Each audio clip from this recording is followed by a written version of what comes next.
नमस्कार दोस्तों, आपका स्वागत है आपके अपने यूट्यूब चैनल स्मार्ट स्टडी में। दोस्तों, कांस्टेबल की परीक्षा जो चल रही है, तो आज जो है 29 दिसंबर की 29 दिसंबर की फर्स्ट शिफ्ट हो चुकी है और 29 दिसंबर की फर्स्ट शिफ्ट में पूछे गए जीके, जीएस और करंट अफेयर के साथ कंप्यूटर के क्वेश्चन हमें मैक्सिमम क्वेश्चन जो हैं वो हमें प्राप्त हो चुके हैं। तो इस क्लास में हम उन सभी प्रश्नों को देखने वाले हैं कि किस प्रकार के क्वेश्चन जो हैं 29 दिसंबर की फर्स्ट शिफ्ट में पूछे गए हैं। ठीक है, ये सारे प्रश्न जो हैं ये हमें बच्चों के द्वारा प्राप्त हो चुके हैं। ठीक है, बच्चों ने जो है 100% करेक्ट क्वेश्चन हमें भेजे हैं। ठीक है, तो उन क्वेश्चनों को जो है हम इस क्लास में डिस्कस करेंगे। तो क्लास स्टार्ट करूं उससे पहले यदि आप लोग अभी तक स्मार्ट स्टडी यूट्यूब चैनल पर नए हैं और चैनल को अभी तक सब्सक्राइब नहीं किया है, तो चैनल को सब्सक्राइब कर लीजिए। चैनल को सब्सक्राइब कर लीजिए और बेल आइकन को प्रेस कर लीजिए ताकि आने वाली वीडियो का नोटिफिकेशन सबसे पहले आप लोगों को मिल सके। जो लोग अभी तक स्मार्ट स्टडी के ऑफिशियल टेलीग्राम चैनल को ज्वाइन नहीं किए हैं, तो वो लोग ऑफिशियल टेलीग्राम चैनल को ज्वाइन कर लीजिए। टेलीग्राम चैनल की लिंक जो है आपको डिस्क्रिप्शन बॉक्स में मिल जाएगी। लिंक पर क्लिक करके आप लोग ज्वाइन हो जाइए। वहाँ पर जो है आपको क्वेश्चन की पीडीएफ जो यहाँ पर क्लास कराई जाती है, इसकी पीडीएफ और नोट्स प्रोवाइड कर दिए जाएंगे। अभी टेलीग्राम चैनल जो है नया नया है, वहाँ पर मेंबर जो हैं अभी 40 प्लस हैं। ठीक है, तो मेंबर इंक्रीज करिए। जब मेंबर वहाँ पर 500 प्लस हो जाएंगे, कितने 500 प्लस हो जाएंगे, तब वहाँ पर आपको पीडीएफ मिलना शुरू हो जाएगी। तो जल्दी से जल्दी सभी लोग जो है टेलीग्राम चैनल को ज्वाइन कर लीजिए। ठीक है, तो आज की क्लास को हम स्टार्ट करेंगे और देखेंगे कि किस प्रकार के क्वेश्चन फर्स्ट शीट में पूछे गए थे। ठीक है, पहला क्वेश्चन कंप्यूटर का ही था कि कंट्रोल प्लस एच का उपयोग किस लिए किया जाता है। कंट्रोल प्लस एच का उपयोग किस लिए किया जाता है, पहला क्वेश्चन पूछा गया था। What is the use of control plus H shortcut. Shortcut जो है कंट्रोल प्लस एच, इसका प्रयोग किस लिए किया जाता है। सेव करने के लिए, फाइंड करने के लिए, या फिर रिप्लेस करने के लिए, या फाइंड एंड रिप्लेस करने के लिए। चार ऑप्शन दिए हुए थे, इनमें से एक सही जवाब है। तो इसका जो करेक्ट जवाब क्या होना चाहिए, तो होना चाहिए ऑप्शन नंबर डी। ठीक, क्या होना चाहिए, option number D. Control plus H का उपयोग जो है फाइंड एंड रिप्लेस के लिए किया जाता है। ऑप्शन नंबर डी करेक्ट है। थोड़ा इसके फैक्ट के साथ हम देख लेते हैं कि कंट्रोल प्लस एच का उपयोग जो है फाइंड एंड रिप्लेस के लिए होता है। इससे शब्दों को खोजकर बदला जा सकता है। क्या करा जा सकता है, शब्दों को आप फाइंड करेंगे, उसका उसे बदल सकते हैं। और या एमएस वर्ड और अन्य सॉफ्टवेयर में काम करता है। किस में काम करता है, एमएस वर्ड में और अन्य सॉफ्टवेयर में काम करता है। या समय बचाने में मदद करता है और दस्तावेज संपादन में बहुत उपयोगी है। ठीक है, दस्तावेज को संपादित करने में बहुत ही उपयोगी है। तो अगला क्वेश्चन हम लोग देखते हैं कि अगला क्वेश्चन कौन सा पूछा गया था। अगला क्वेश्चन पूछा गया था कि रूस ने हाल ही में किस संगठन पर प्रतिबंध लगाया। रूस ने हाल ही में किस संगठन पर प्रतिबंध लगाया। Recently Russia has ban which organisation. तो ऑप्शन भी दिए हुए थे कि Amnesty International, human rights watch, या फिर यूएनएचसीआर, या ग्रीन पीस। तो जो है ह्यूमन राइट्स वॉच पर जो है ह्यूमन राइट्स वॉच पर जो है वो रूस ने जो है बैन लगा दिया है। क्या लगा दिया है, बैन लगा दिया है। इसके फैक्ट देख लेते हैं डिटेल में। इससे जो फैक्ट से जो है क्वेश्चन बन जाते हैं कि रूस ने हाल ही में ह्यूमन राइट्स वॉच संगठन पर प्रतिबंध लगाया है। किस पर लगाया है, ह्यूमन राइट्स वॉच संगठन पर प्रतिबंध लगाया है। इस प्रतिबंध का कारण जो है संगठन की रिपोर्ट और आलोचनात्मक गतिविधियों को बताया गया है। ठीक है, किसको, संगठन की रिपोर्ट को और आलोचनात्मक गतिविधियों को बताया गया है। यह निर्णय मानवाधिकार संरक्षण और अंतर्राष्ट्रीय दबाव के दृष्टिकोण से महत्वपूर्ण है। संगठन के कर्मचारियों की गतिविधियों और सहयोग पर प्रभाव पड़ेगा। ठीक है, संगठन के कर्मचारियों की गतिविधियों और सहयोग पर प्रभाव पड़ेगा। विश्व स्तर पर मानवाधिकार निगरानी में बदलाव देखने को मिलेगा। यह कदम रूस की नीति और विदेशी नीति दृष्टिकोण को दर्शाता है। ठीक है, तो इसके फैक्ट के साथ आप लोग तैयार करना, फैक्ट से जो क्वेश्चन मिल सकते हैं। अगला क्वेश्चन है कि हाल ही में चर्चा में रहे चक्रवात दितुआ का नामकरण किस देश ने किया? हाल ही में चर्चा में रहे चक्रवात दितुआ का नामकरण किस देश ने किया? भारत, यमन, श्रीलंका या मालदीव? तो इसका जो है यमन ने जो इसका नामकरण किया था। हाल ही में चर्चा में रहे चक्रवात दितुआ का नामकरण जो है यमन ने किया था। और चक्रवात के नाम मौसम विज्ञान विभाग और संबंधित देशों द्वारा तय किए जाते हैं। इसके द्वारा तय किए जाते हैं। क्वेश्चन पूछा जा सकता है कि जो ये तूफान आते हैं, चक्रवात तूफान आते हैं, इनका नाम कौन मतलब चुनता है या तय करता है? तो ये जो तय करते हैं ये मौसम विज्ञान से संबंधित है। तो ये नाम जो है मौसम विज्ञान के अधिकारी द्वारा तय किया जाता है। ठीक है, और नामकरण से चेतावनी और सूचना प्रणाली को व्यक्तिगत करना आसान होता है।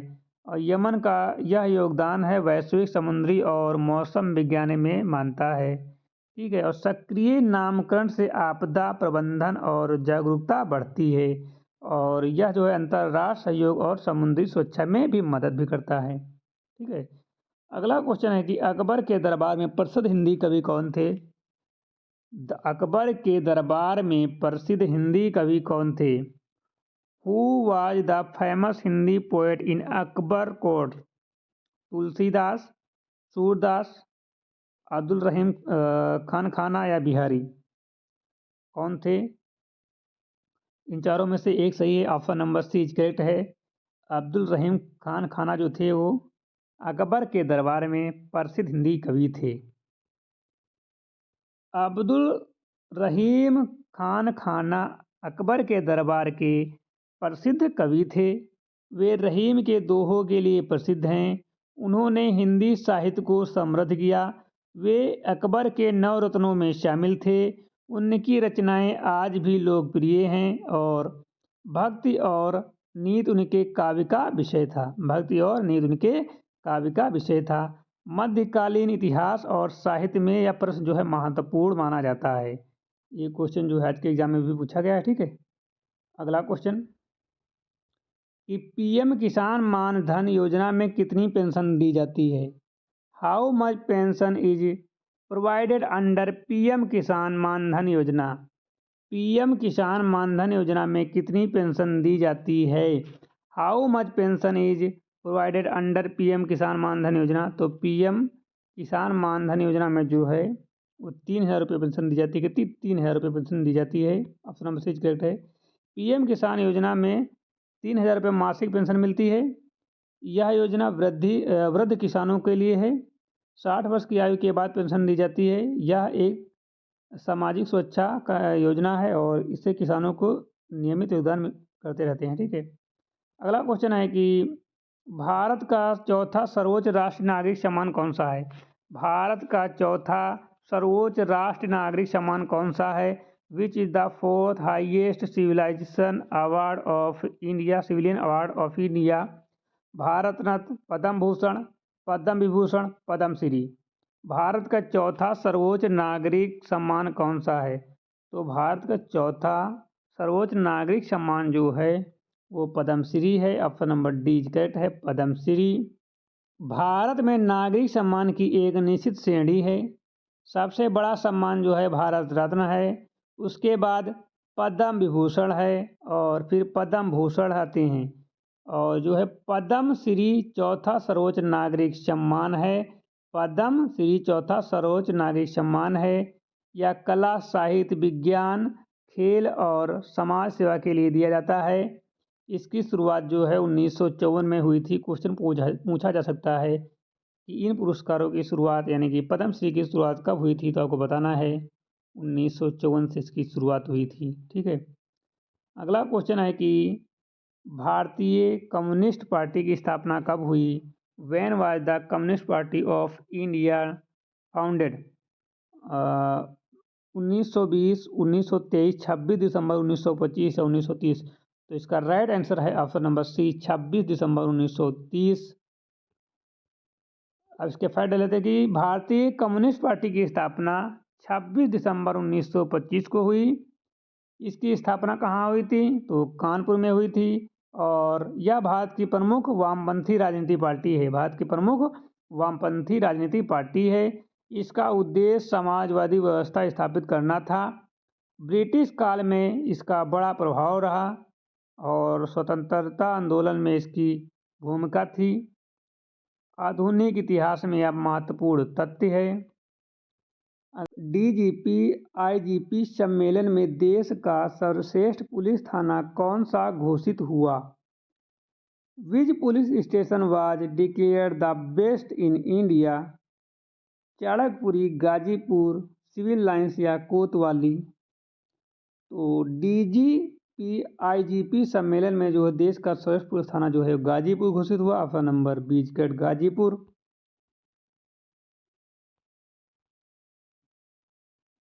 पुलिस थानों का मूल्यांकन जो है किस पर किया जाता है? कार्यप्रणाली पर किया जाता है, उनके कार्य पर किया जाता है। यह सम्मेलन कहाँ हुआ था? ये रायपुर में हुआ था। और यह पुरस्कार कहाँ दिया गया था? रायपुर में दिया गया था। और दिल्ली का जो गाजीपुर थाना एक सबसे सर्वश्रेष्ठ चुना गया है। यहाँ अपराध नियंत्रण में अग्रिम रहा, मतलब यहाँ अपराध पर बहुत ही कहीं हद तक अंकुश लगाया गया है और नागरिक सेवा में यहाँ पर सुधार किया गया है।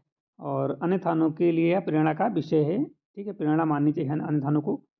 अगला क्वेश्चन है कि भारत ने MH-60R सिहाग हेलीकॉप्टरों के लिए किस देश से समझौता किया? भारत ने MH-60R सिहाग हेलीकॉप्टर के लिए किस देश से समझौता किया? India sign a deal with which country for MH-60R Seahawk helicopters? Option है रूस, फ्रांस, अमेरिका या फिर इजराइल। तो करेक्ट जवाब है ऑप्शन नंबर सी करेक्ट है, अमेरिका के साथ, यूएसए के साथ। MH-60R हेलीकॉप्टर नौसेना के लिए महत्वपूर्ण है। ये पनडुब्बी रोधी अभियान में उपयोगी है। भारत ने अमेरिका से समझौता किया। डील जो है 7,995 करोड़ रुपए में की गई और इसमें जो है रखरखाव और सपोर्ट का कार्य भी शामिल है और रक्षा सहयोग को इससे मजबूती मिलेगी। अगला क्वेश्चन है कि एशिया पावर इंडेक्स 2025 में भारत को कौन सा स्थान मिला? एशिया पावर इंडेक्स 2025 में भारत को कौन सा स्थान मिला? What rank did India secure in Asia power index 2025? प्रथम, द्वितीय, तृतीय, चतुर्थ। तो जो है तृतीय स्थान मिला। ऑप्शन नंबर सी तृतीय। Asia power index Loewi institute द्वारा कौन जारी करता है? या मतलब एशिया पावर इंडेक्स कौन जारी करता है? ये लोवी इंस्टीट्यूट द्वारा जारी किया जाता है और यह सैन्य, आर्थिक व कूटनीतिक शक्ति मापता है। 2025 में भारत तीसरे स्थान पर रहा। यह भारत की बढ़ती वैश्विक भूमिका को दिखाता है। और चीन और अमेरिका शीर्ष पर रहे। भारत का प्रभाव क्षेत्र बढ़ा है। अगला क्वेश्चन है भारतीय नौसेना इंटरनेशनल फ्लीट रिव्यू 2026 कहाँ आयोजित करेगी? Where will India host International Fleet Review 2026? Kochi, Mumbai, Chennai, Visakhapatnam. तो भारतीय नौसेना जो है ये विशाखापट्टनम में जो है आयोजित करेगी। कहाँ करेगी? विशाखापट्टनम में। इंटरनेशनल फ्लीट रिव्यू नौसेना शक्ति का प्रदर्शन है। इसमें जो है कई देश जो भाग लेते हैं। 2026 में भारत मेजबानी करेगा और स्थान जो है विशाखापट्टनम तय हुआ है और यह पूर्वी नौसेना का मुख्यालय भी है और भारत की समुद्री कूटनीति को मजबूत करेगी। अगला क्वेश्चन है रूस ने हाल ही में किस संगठन पर प्रतिबंध लगाया? तो रूस ने जो है प्रतिबंध लगाया है ह्यूमन राइट्स वॉच पर। ऑप्शन नंबर बी करेक्ट है, ह्यूमन राइट्स वॉच पर। अभी हम क्वेश्चन शायद बताए थे, फिर भी एक बार दोबारा से बता देते हैं कि ह्यूमन राइट्स वॉच मानवाधिकार संगठन है। रूस ने इस पर प्रतिबंध लगाया है। यह राजनीतिक कारणों से लिया गया निर्णय है।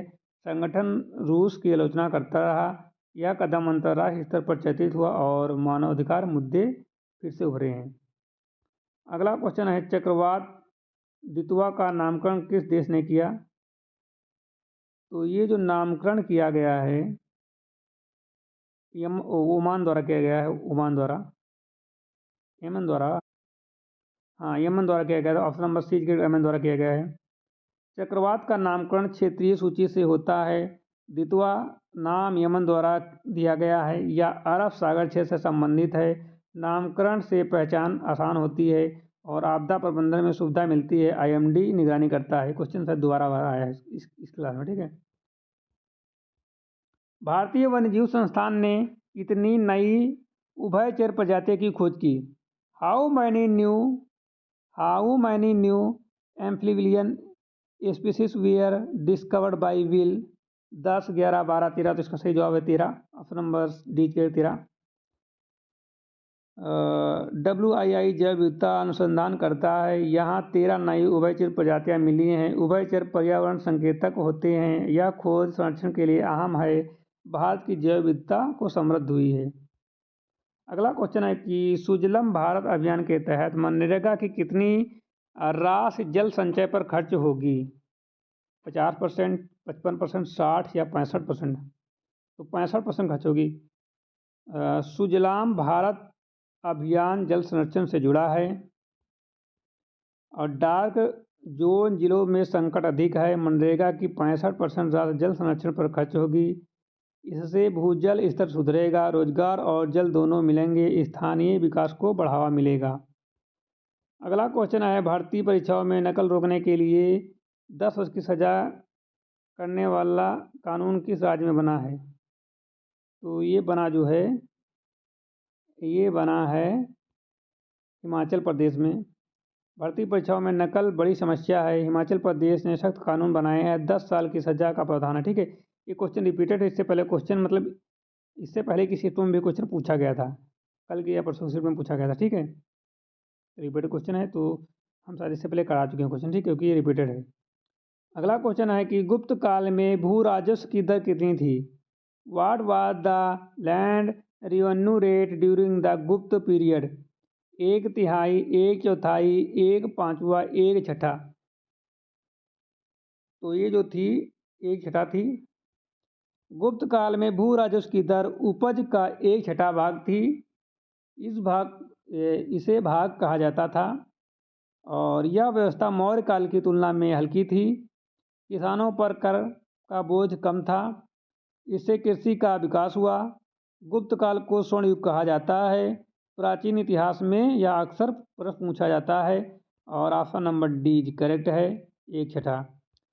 अगला क्वेश्चन है, बंगाल अकाल की जांच के लिए कौन सा आयोग गठित किया गया था? बंगाल अकाल की जांच के लिए कौन सा आयोग गठित किया गया था? Which commission was formed to investigation the Bengal famine? Simon आयोग, हंटर आयोग, वुड्स आयोग या फिर स्टैंडल आयोग? तो ये जो है वुड्स आयोग का गठन किया गया था।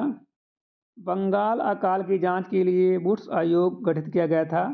इसका गठन लॉर्ड वेवेल ने किया और 1943 का बंगाल अकाल अत्यंत भयावह था और लाखों लोगों की भूख से मृत्यु हुई और आयोग ने प्रशासनिक विफलताओं को उजागर किया और यह ब्रिटिश शासन की नीतियों की आलोचना करता है।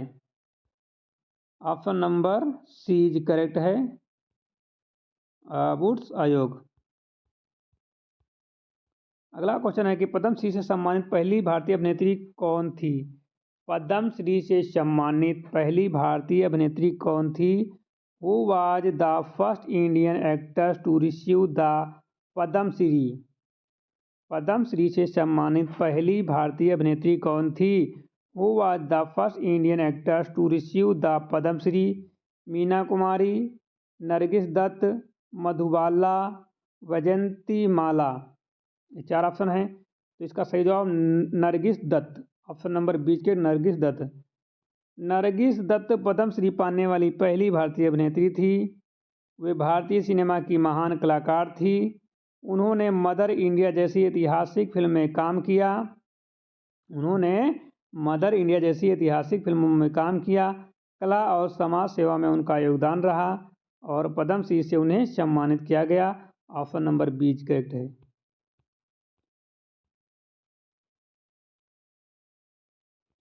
अगला क्वेश्चन है कि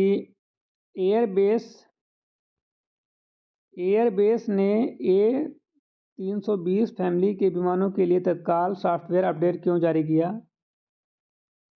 तो इंजन फेलियर के कारण या फिर सौर विकिरण जोखिम के कारण या ईंधन खपत बढ़ाने के कारण या पायलट प्रशिक्षण के कारण। तो इसका सही जवाब है सौर विकिरण जोखिम के कारण। एयरबेस A320 फैमिली दुनिया में सबसे अधिक उपयोगी होने वाला विमान है। हाल ही में सौर विकिरण से नेविगेशन सिस्टम पर प्रभाव की आशंका जताई गई। इसी कारण एयरबेस ने तत्काल सॉफ्टवेयर अपडेट का आदेश दिया। यह अपडेट फ्लाइट सेफ्टी को और मजबूत करेगा। सौर गतिविधि सैटेलाइट और एवियोनिक्स को प्रभावित कर सकती है। यात्रियों की सुरक्षा सर्वोच्च प्राथमिकता होती है। अगला क्वेश्चन है भारत सरकार ने रियासतों का संग्रहालय कहाँ बनाने की घोषणा की है? भारत सरकार ने रियासतों का संग्रहालय बनाने की कहाँ घोषणा की है? Where will the mission of royal kingdoms be built? Jaipur, Udaipur, Kevadia Gujarat, Bhopal. तो करेक्ट जवाब है option number C Kevadia Gujarat.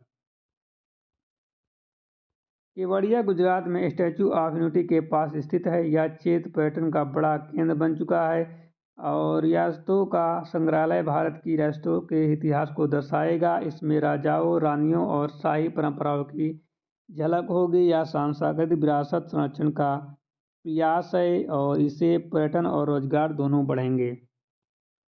अगला क्वेश्चन है काशी तमिल संगम का चौथा संस्करण कब और कहाँ आयोजित होगा? When and where will the fourth Kashi Tamil Sangam be held? जनवरी 2025 चेन्नई में, दिसंबर 2025 बनारस वाराणसी में, नवंबर 2024 मदुरै में, मार्च 2026 प्रयागराज में। तो काशी तमिल संगम का चौथा संस्करण जो है वो दिसंबर 2025 वाराणसी में होगा। काशी तमिल संगम उत्तर और दक्षिण भारत की संस्कृति को जोड़ता है। यह तमिलनाडु और काशी के ऐतिहासिक संबंधों को दर्शाता है। जो है चौथा संस्करण 2 दिसंबर 2025 को वाराणसी में हो चुका है और इसमें जो है विद्वान, कलाकार और छात्र भी भाग लेंगे। कार्यक्रम सांस्कृतिक एकता को मजबूत करता है और ये सरकार द्वारा इसे राष्ट्रीय स्तर पर बढ़ावा दिया जा रहा है। मोहाली स्थित सेमीकंडक्टर लेबोरेटरी SCGL के आधुनिकीकरण हेतु कितनी राशि निवेश की जाएगी? How much investment has been announced for modernization of SCL Mohali? 3,000 crore, 4,000 crore, 4,500 crore, 5,000 crore. तो सही जवाब है 4,500 करोड़ रुपए जो निवेश किया जाएगा। SCGL भारत की प्रमुख सेमीकंडक्टर संस्था है। कौन है? सेमीकंडक्टर संस्था है। यह चिप निर्माण अनुसंधान से जुड़ी है। सरकार ने इसकी आधुनिकीकरण की घोषणा की है। 4,500 करोड़ का निवेश किया जाएगा। यह सेमीकंडक्टर मिशन को मजबूती देगा और आत्मनिर्भर भारत का यह अहम कदम है। नेक्स्ट क्वेश्चन है भारत ने चक्रवात दितवा से प्रभावित किस देश की मदद के लिए ऑपरेशन सागर बंधु शुरू किया? तो ये जो है म्यांमार ऑप्शन करेक्ट होना चाहिए। ऑप्शन नंबर सी श्रीलंका इस करेक्ट होगा।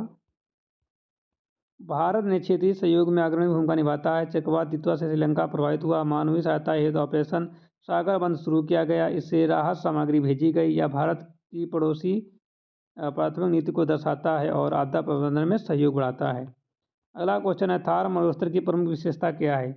What is the main feature of the Thar desert? पर्वत, रेतीले टीले, घने वन या झीलें? इसका सही जवाब रेतीले टीले। थार मरुस्थल की प्रमुख विशेषता रेतीले टीले हैं। यह भारत की सबसे बड़ा मरुस्थल है। यह राजस्थान में विस्तृत रूप से फैला है। यहाँ वर्षा बहुत कम होती है। ऊँट यहाँ का प्रमुख पशु है। भूगोल में थार मरुस्थल पर महत्वपूर्ण विषय माना जाता है। ठीक है। अगला क्वेश्चन है कि पौधे में जल और भोजन का परिवहन किससे होता है? तो पौधों में जो है जाइलम और मतलब जल जाइलम और भोजन phloem, option number B is correct है। पौधों में जो है जल का परिवहन जाइलम द्वारा होता है, भोजन का परिवहन फ्लोएम द्वारा हो किया जाता है। जाइलम जड़ों से पानी ऊपर ले जाता है, फ्लोएम पत्तियों से भोजन पूरे पौधे में पहुंचाता है। यह प्रक्रिया पौधों के जीवन के लिए आवश्यक है और जीव विज्ञान में यह आधारभूत अवधारणा है। अगला क्वेश्चन है कि सैयद मोदी इंटरनेशनल 2024 में त्रिशा गायत्री ने क्या जीता? What D Trisha Gayatri win at Syed Modi international 2024? एकल खिताब, मिस्र युगल, महिला युगल या रजत पदक? तो इसका सही जवाब महिला युगल, option number C is correct है, महिला युगल वोमेंस डबल्स। जो जो त्रिशा और गायत्री ने महिला युगल खिताब जीता, यह बैडमिंटन की अंतर्राष्ट्रीय प्रतियोगिता है कि जिससे भारत का प्रतिष्ठा बढ़ी है। यह टूर्नामेंट लखनऊ में आयोजित हुआ और भारतीय महिला खिलाड़ियों के लिए शानदार प्रदर्शन रहा। अगला क्वेश्चन, तो आज की क्लास यहीं पर समाप्त होती है। अगर आपको क्लास अच्छी लगी हो तो एक लाइक कर देना, चैनल पर नए हो तो सब्सक्राइब कर लेना, बेल आइकन को प्रेस कर देना ताकि आने वाली वीडियो का नोटिफिकेशन सबसे पहले आप लोगों को मिल सके। तो आप लोग बेल आइकन को ज़रूर प्रेस करो। जो लोग अभी तक स्मार्ट स्टडी के ऑफिशियल टेलीग्राम चैनल को ज्वाइन नहीं किए हैं तो टेलीग्राम चैनल को ज्वाइन कर लीजिए, ताकि जो है आपको टेलीग्राम चैनल पर जो है PDF और नोट्स प्रोवाइड कर दिए जाएँ। ठीक है, जल्दी से 500 मेंबर करिए, उसके बाद ही आपको टेलीग्राम पर नोट्स और PDF मिलना शुरू हो जाएंगी। तो मिलते हैं नई क्लास के साथ, तब तक के लिए जय हिंद।